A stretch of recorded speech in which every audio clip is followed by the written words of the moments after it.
VIP event और सफारत खाना पाकिस्तान रियाज के बाहमी तावन से पाकिस्तान के 76वें जश्न आज़ादी पाकिस्तान तुझे सलाम का रंगारंग प्रोग्राम का इनेकाद किया गया।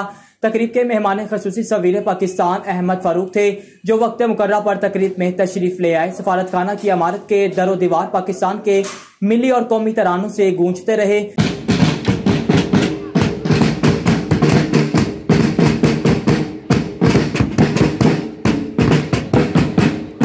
वीआईपी इवेंट्स और सफारत खाना पाकिस्तान रियाज के बाहमी ताउन से पाकिस्तान के 76वें जश्न आज़ादी पाकिस्तान तुझे सलाम का रंगारंग प्रोग्राम का इनेकाद किया गया। तकरीब के मेहमान खसूसी सफीर पाकिस्तान अहमद फारूक थे, जो वक्त मुकर्रर पर तकरीब में तशरीफ ले आए। सफारत खाना की इमारत के दरो दीवार पाकिस्तान के मिली और मिली तरानों से गूंजते रहे।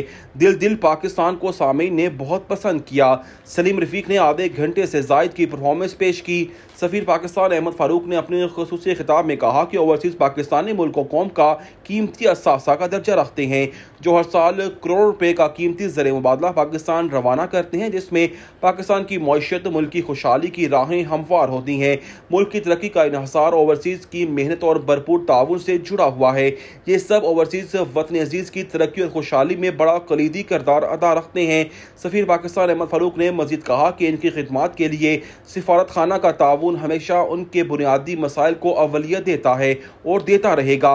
ये सब बैरून मुल्क रहकर पाकिस्तान का नाम भी रोशन कर रहे हैं और मुल्क की तरक्की के लिए ओवरसीज खूब मेहनत और लगन से अपने मुल्क के वकार को मद्देनजर रखकर काम करें। हमारे लिए आज़ाद माहौल और आज़ादी बहुत बड़ी नेमत खुशनुदी है। हम सबको अपनी इस आज़ादी की नेमत की दिल से कदर करनी चाहिए। हम पाकिस्तान की दर्जा से ही एक आज़ाद और खुद मुख्तार मुल्क के अंदर सांस ले रहे हैं।